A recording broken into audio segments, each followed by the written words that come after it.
Hola, ¿qué tal? Este video lo hice con el fin de, varios pedidos en donde me pidieron dar una breve opinión o introducción sobre la diferencia entre un entrenador y un técnico de fútbol. Veo por ahí que hay muchos errores o quizás contingencias. He conocido muchos colegas con menos experiencia que yo que me preguntan, che, ¿cuál es la diferencia en realidad? ¿Me conviene ser entrenador o me llamaron de un club para ser técnico? Yo actualmente estoy estudiando para entrenador de fútbol. ¿Qué opinión tenés para darme? Bueno, básicamente quiero comentarles que hay una gran diferencia entre ser técnico de fútbol y entrenador. ¿En qué sentido? En que si bien cuando uno estudia se prepara para entrenador de fútbol, a la hora de dirigir un equipo no es exactamente lo mismo, porque hay otras cosas que uno tiene que manejar, que obviamente se presupone que el entrenador ya va preparado para ese tipo de cosas, pero que sin duda se adquieren con la experiencia. Le voy a dar un ejemplo simple.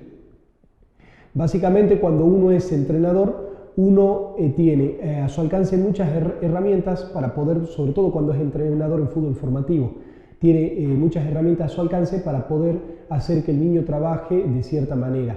Ahora, por supuesto, hay que tener en cuenta que más allá de la evolución o la etapa de tiempo en que vivimos, y que los niños están más rápidos, son más ágiles, tienen mayor picardía, sin duda siguen siendo niños. Entonces, cuando uno trabaja con un niño como entrenador, es más sencillo en el punto de vista de que uno tiene un consenso hacia el niño, porque el niño lo ve como una persona adulta. Entonces, en primera instancia ya existe una relación de respeto, etc.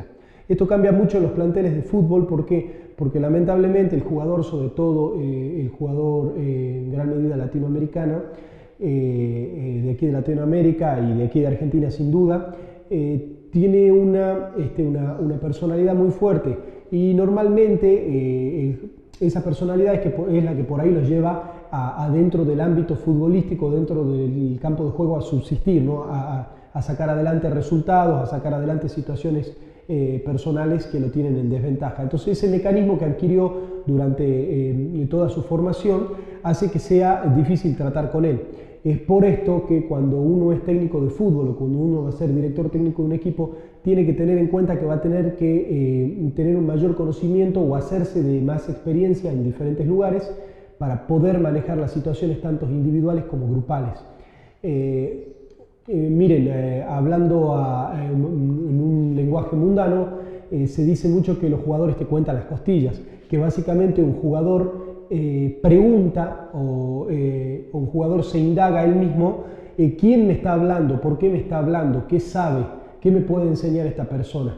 Y bueno, lamentablemente eso nosotros tenemos como entrenadores o como técnicos.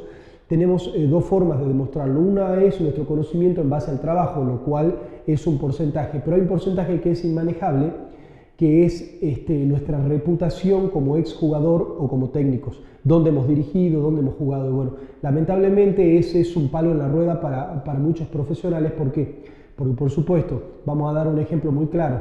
Imagínense que yo, con mi trayectoria, vaya a querer dar una charla táctica o técnica dentro de un vestuario de un equipo de primer nivel como es River. Y bueno, en estos momentos no es lo mismo lo que pueda decir yo que lo que pueda decir Marcelo Gallardo. Entonces, el jugador responde a eso. Y esto por ahí algunos lo toman como una tontería, y no es una tontería, es algo muy importante. ¿Por qué? Porque la respuesta motivacional o la respuesta de la actitud de un jugador a ciertas circunstancias de juego o la motivación de un grupo va a depender, por supuesto, de la persona que tengan al frente. Estas son algunas cosas que un técnico tiene, algunos lo tienen innato y otros lo tienen por la experiencia que ha adquirido, que un entrenador por ahí en fútbol formativo o infantil no las necesita tanto, ¿no? Otro aspecto fundamental de un técnico es saber decidir ciertas cosas, porque por ahí un entrenador en una práctica de fútbol, ya les habrá pasado, o si todavía no han dirigido ya les va a pasar, uno va a una práctica de fútbol un día miércoles, un día jueves, y ve un rendimiento extraordinario de un jugador en el campo. Luego, el fin de semana lo cita ese jugador, lo integra al equipo, lo hace jugar y el rendimiento es pésimo. Eso es porque son los que se denominan los famosos jugadores de entrenamiento. No todos los jugadores están aptos para las mismas cosas. Y un director técnico tiene la capacidad para saber eso, saber qué jugador jugar en qué momento, en qué partido, en qué situación, tanto individual como grupal del equipo.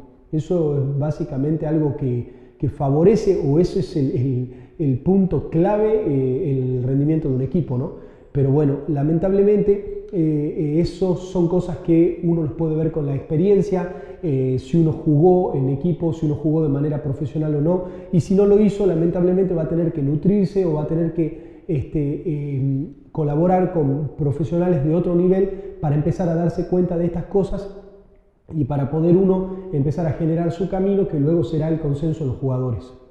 Para cerrar este video, les quiero dar un ejemplo muy gracioso de esto, que si bien no puedo aseverar que la fuente sea 100% real, porque bueno, lo estoy comentando así a modo de opinión, pero creo que ocurrió, lo voy a buscar y lo voy a también a subir en el canal para que lo vean.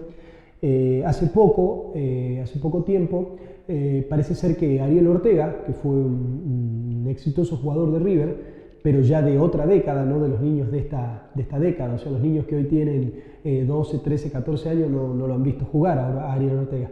Entonces parece que fue a River a una charla y fue a darle una charla a los chicos en base a lo que él opinaba del club, etc.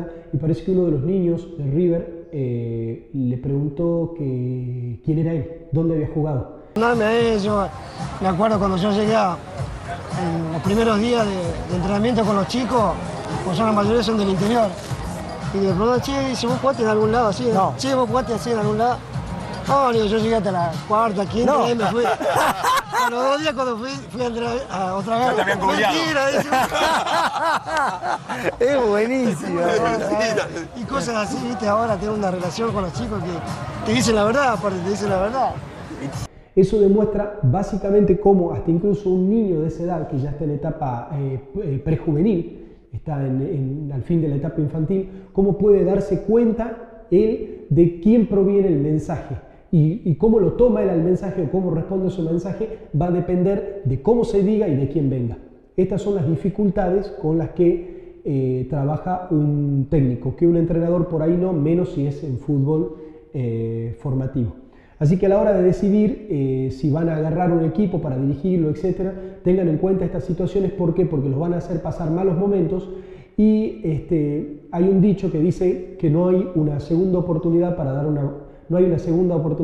una primera buena impresión. Entonces, una vez que nosotros cometamos ciertos errores frente al grupo, frente a nuestros jugadores, lamentablemente es muy difícil recapitular y perdemos mucho, y nuestro equipo pierde mucho desde lo motivacional.